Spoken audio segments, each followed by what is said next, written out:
fantasmatique conscience psychique mondaniste et réelle conscience pneumatique christologique.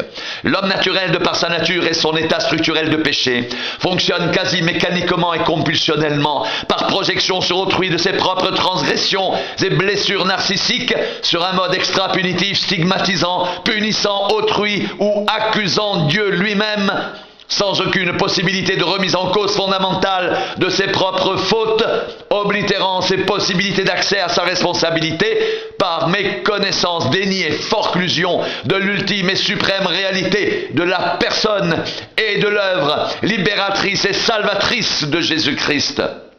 L'être naturel psychique, captif de ses propres mécanismes de défense auto-justificateurs, en évitement de la signification suprême de l'événement historique total et unique de Christ à la croix et des conséquences en procédant sur la base de la foi, en termes de liberté, responsabilité, maturité et amour solidaire, et donc de conscience spirituelle inaliénable et imprescriptible concernant les réalités spirituelles éternelles, se mystifie hypnotiquement lui-même, s'invétérant dans son état de perdition surcompensé, sublimé et légitimé, se laissant passivement et addictivement couler dans l'ivresse des profondeurs du péché, de la mort, de la rébellion contre son Créateur et son Sauveur, loin de sa destination finale, telle qu'initialement prévue et voulue par ce Dieu d'amour selon son dessein éternel.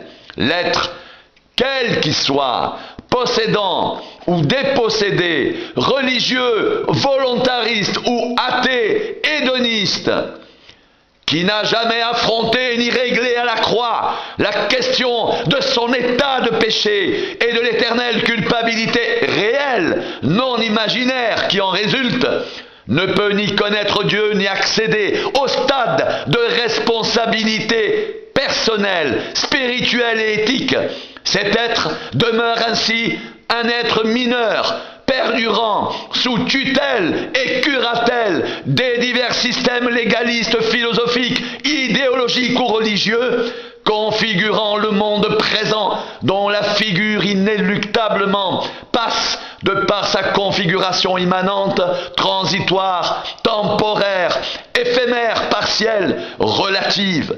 C'est bien en raison de cette tragique, attristante et effrayante condition naturelle des hommes, aliénés dans leur irrémédiable vie superficielle et vide des sans-dieux, frappés d'une irresponsabilité de fait, au-delà de leurs effets d'annonce, déclaration d'intention, pétition de principes et incantations psychiques récurrents et non spirituels, que Dieu a envoyé dans son élan d'amour vital salvateur son Fils unique Jésus, dans le but d'accomplir en leur faveur à la croix, par ses souffrances et sa mort, en leur lieu et place, une parfaite et éternelle rédemption, ainsi qu'une irréductible conscience spirituelle des divines et glorieuses réalités en procédant.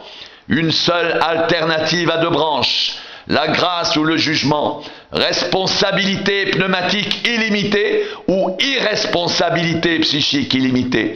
Toute approche pertinente, assimilatrice des Écritures inspirées révèle infailliblement un Dieu créateur, sauveur, vrai, juste, bon, fondement et mesure de toute réalité passée, présente et à venir.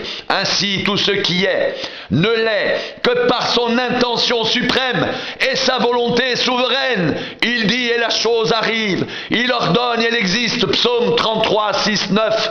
Dieu qui donne la vie aux morts et qui appelle les choses qui ne sont point comme si elles étaient. Romains 4, 17b. C'est par la foi que nous reconnaissons que le monde a été formé par la parole de Dieu, en sorte que ce que l'on voit n'a pas été fait de choses visibles.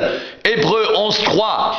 Et celui qui était assis sur le trône dit « Voici, je fais toutes choses nouvelles. » Et il dit « Écris, car ces paroles sont certaines et véritables. » Et il me dit « C'est fait, je suis l'alpha et l'oméga, le commencement et la fin. » À celui qui a soif, je donnerai de la source de l'eau de la vie